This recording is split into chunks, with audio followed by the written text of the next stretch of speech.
네, 안녕하십니까. 신의 한수 이주희입니다. 더불어민주당이 4.15 총선에서 비례연합정당에 참여하기로 결론 내렸습니다. 투표 결과 당원 4명 가운데 3명이 비례정당 합류에 찬성한 건데요. 74%가 찬성해서 최종 가결됐습니다. 언제는 미래한국당이 꼼수다 이러면서 비난할 때는 언제고 이제는 저자들도 마음이 많이 급한가 봅니다.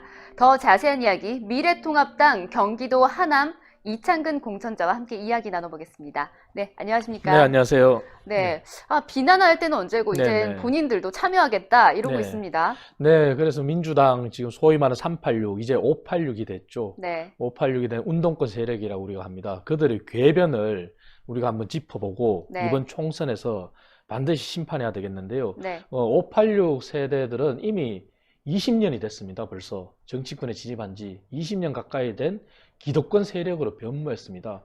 운동권 세력이 처음 출발할 때 공정과 정의를 내세웠습니다. 하지만 이들은 지금 한때 유시민 이사장만 하더라도 4+1 그들이 네. 선거법 개정안을 통과시킬 때 패스트 트랙으로 통과시킬 때 남의 식구 같지 않다 이런 얘기까지 서슴없이 했지 않습니까? 예. 지금 늘어놓는 궤변이 정의당과의 집안 싸움은 점입 가경이고 네. 과거 그들이 했던 말을 나 언제 그랬어? 나 언제 그랬어? 몰라. 네.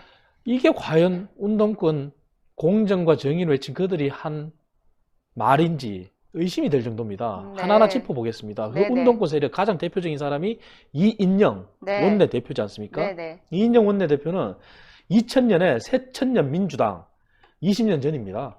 청년위원장 출신입니다. 그리고 네. 지금 삼선 의원입니다. 예. 정말 이인영 원내대표야말로 꼼수 섞인 발언을 늘어놓고 있는데요. 네. 한때 저희 미래통합당을 향해서 꼼수 정당, 쓰레기 정당이라고까지 네, 표현했어요. 그랬죠. 네. 그리고 연동형 비례대표제 도입 취지나 정신에 맞지 않고 이러한 취지나 정신을 밑바닥부터 흔드는 정치적 행위다. 네. 말도 안 되는 이러한 비난을 하고 국민을 얕잡아 본다. 네. 이렇게까지 얘기를 했어요. 네, 그랬었죠. 근데 이제 와서는 어떤 얘기하느냐? 네.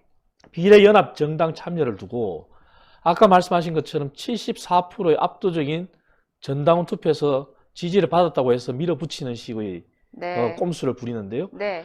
소수 정당의 비례대표 번호를 배정을 하고 자신들은 의석수를 욕심내지 않겠다. 그리고 뒤로 배치하겠다. 이런 식의 꼼수로 얼렁뚱땅 넘어가려고 해요. 네. 이게 과연 집권 여당의 그것도 원내대표라고 하는 그러니까요. 공정과 정의를 외쳤다고 하는 네. 그러한 운동권 출신의 인사가 할 수 있는 말인지 뒤집기 네. 아니겠냐 이거죠. 맞습니다. 네. 네. 그리고 또 있습니다. 또 짚어주시죠.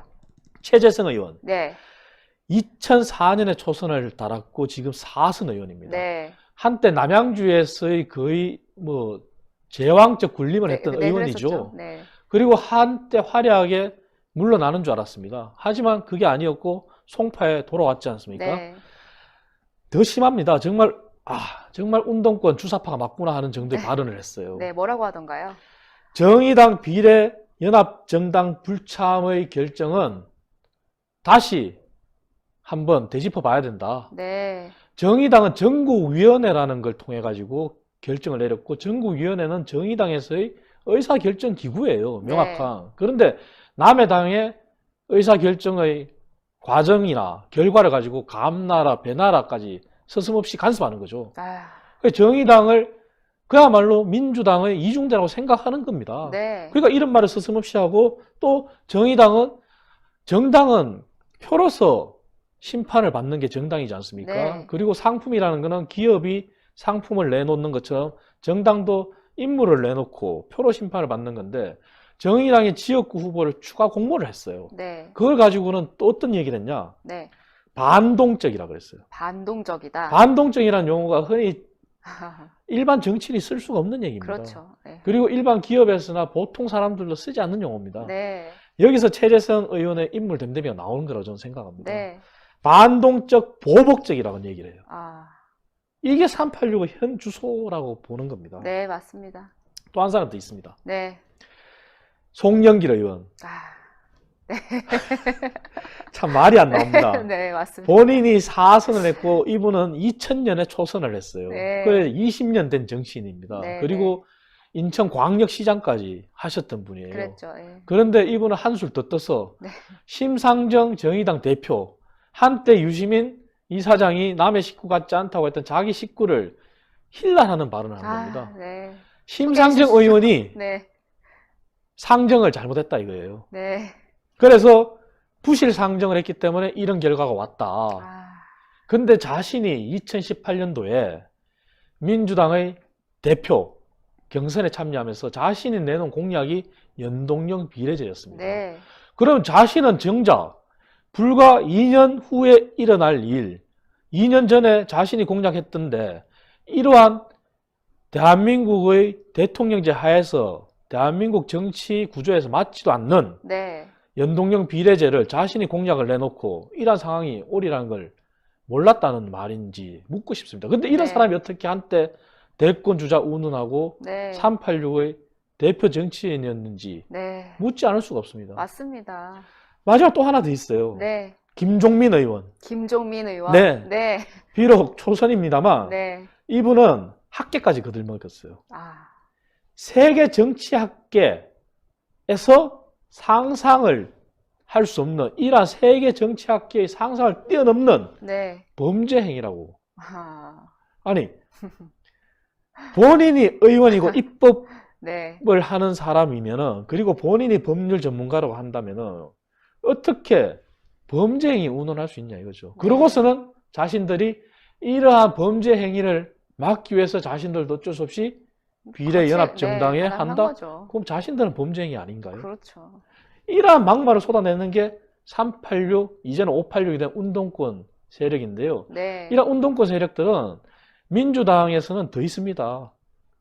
살아서 돌아온 귀한 자들도 있어요. 네. 아시다시피 김민석 네. 전 의원, 이광재 전 의원, 386은 귀환입니다. 네. 그리고 이번 경선을 통해서 막말을 쏟아냈던 과거의 서영교 의원, 네. 살아남아서 공천을 받았습니다. 네. 그리고 윤호중 의원, 우상호 의원, 그대로 공천을 받았습니다. 네. 그리고 가장 유명한 최근의 발언, 코로나19 사태, 우한 폐렴이라고 하죠. 대구 봉쇄 발언을 서슴없이 했던 386. 네. 홍익표 의원도 단수 공천을 받았어요. 홍익표 의원. 네. 이게 무엇을 말해주겠습니까? 민주당이 네. 정말 얼마나 국민을 기만하고 우습게 보고 있었으면은 386의 기완도 모자라서 막말을 쏟아낸 우리 386, 이제 586이 된 사람. 네. 비례연합정당의 명분을 쌓기 위해서 자신들이 서슴없이 말을 뒤집고 말 뒤집기를 넘어서 반동적이니 야당의 대표, 자신들의 식구라고 한때 불렀던 그 야당의 대표의 행위까지 비난하고 네. 그 제1야당을 힐라라고 이러한 사람들을 그대로 단수 공천한 게 민주당의 아, 현재 공천심사위원이에요. 네. 더 심각한 거는 네. 이러한 386들의 계보를 이어나갈 생각인지 의심이 들 정도로 조국 수호자라고 하죠, 우리가. 네.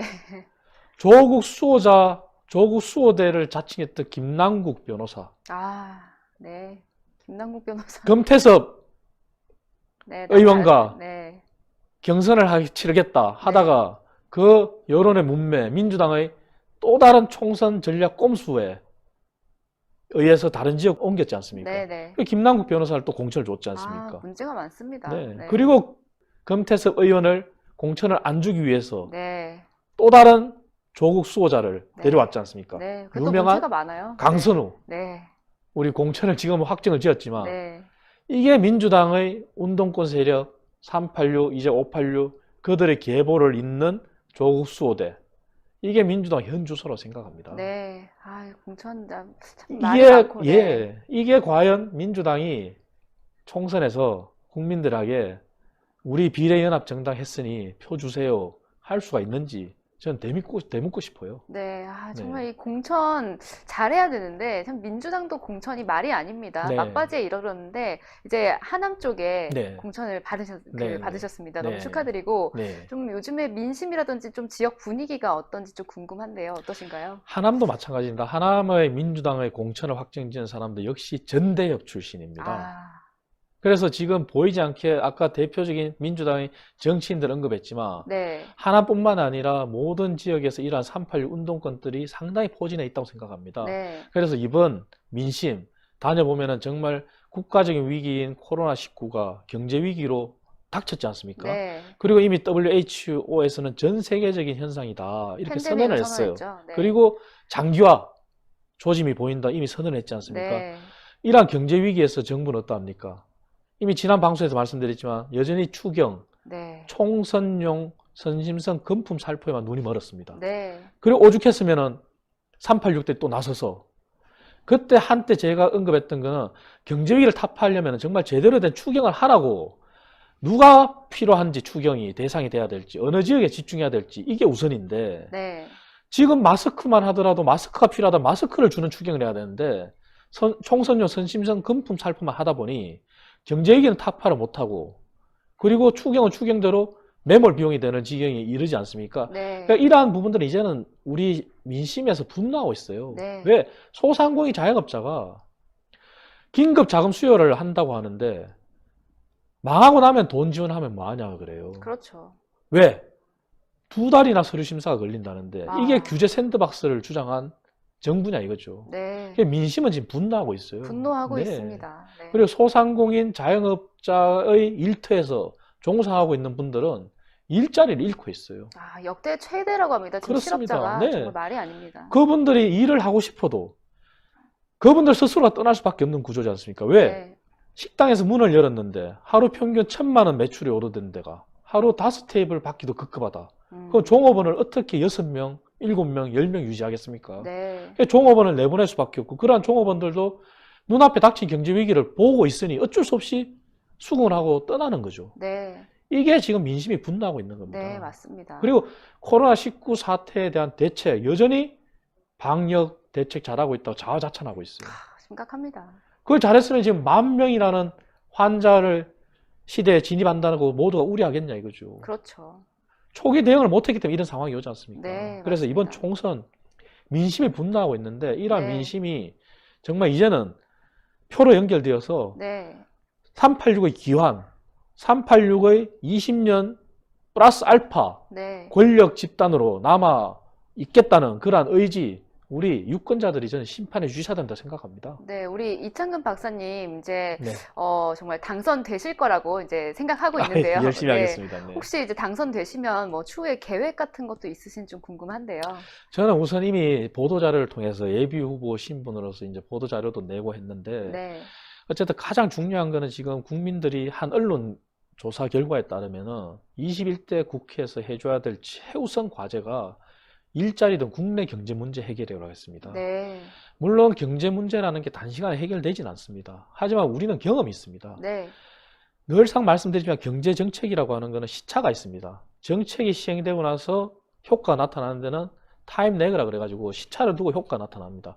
박근혜 정부 때 어쨌든 경제 혁신 주장했고 그러한 네. 정책을 입안했고 그리고 창조 경제 그리고 부동산 정책에 있어서 정말 핀셋 정책에 의한 투기 네. 대응 그리고 정부가 할 수 있는 역량 그런 걸 집중해서 4대 구조개혁까지 끊임없이 시행을 해왔어요. 네. 그래서 박근혜 정부 때 경제 성장률이든 모든 지표가 좋아졌고 네. 그러한 효과가 비록 박근혜 대통령의 탄핵에 의해서 어찌됐건 정부가 바뀌었지만 문재인 정부 취임한 첫 해년도 2017년도에는 경제 효과가 괜찮았다는 거죠. 그건 박근혜 정부의 경제 정책의 효과라는 거죠. 그런데 맞습니다. 문재인 정부의 말도 안 되는 소득주도 성장 정책이 본격 시행된 게 2018년이에요. 네. 그래서 2018년부터 경제가 폭망한 겁니다. 네. 그래서 갈수록 더 그러고 그렇습니다. 있죠. 네. 그래서 21대 국회에서는 국민들이 염원대로 정말 국내 경제 문제 제대로 된 경제 정책을 펴서 당장에 네. 1, 2년 사이에 효과는 안 나타나더라도 그 이후라도 다시 올바른 발전 궤도로 올라갈 수 있는 그러한 네. 정책을 저는 펴야 된다고 생각합니다. 네. 그 길에 앞장서 주시길 바라겠고요. 네. 네. 오늘 말씀 감사합니다. 네, 감사합니다. 네. 네. 제1야당을 배제한 채 공직선거법 개정을 무리하게 밀어붙였던 여당이 이제는 자신들이 만든 연동형 비례대표제 취지를 훼손하는 선거를 치르게 됐습니다. 이번 정말 그 총선 중요한데요. 반드시 우리가 200석으로 승리해야 되고 또 그렇게 될 거라고 믿고 있습니다. 그 과정에 저희 신의 한 수도 함께하고 있는데요. 저희 좋아요 버튼 많이 눌러주셔서요. 저희 영상이 외부로 널리 퍼질 수 있도록 해주시면 감사하겠습니다. 저희는 진실된 방송, 정직한 방송, 오늘도 최선을 다하겠습니다. 대단히 감사합니다. 감사합니다. 감사합니다. 신의 한 수의 구독, 좋아요, 알림 방법입니다. 보실 영상을 눌러주세요. 아래의 구독 버튼을 눌러주세요. 그럼 종 모양이 나옵니다. 그 종 모양을 눌러주시면 신의 한 수의 새로운 영상들이 알림이 울립니다. 그리고 엄지척 좋아요 버튼을 눌러주세요. 여러분의 구독, 좋아요 버튼은 신의 한 수에 큰 힘이 됩니다. 댓글로 여러분의 많은 의견도 듣고 있습니다. 응원의 댓글도 부탁드립니다.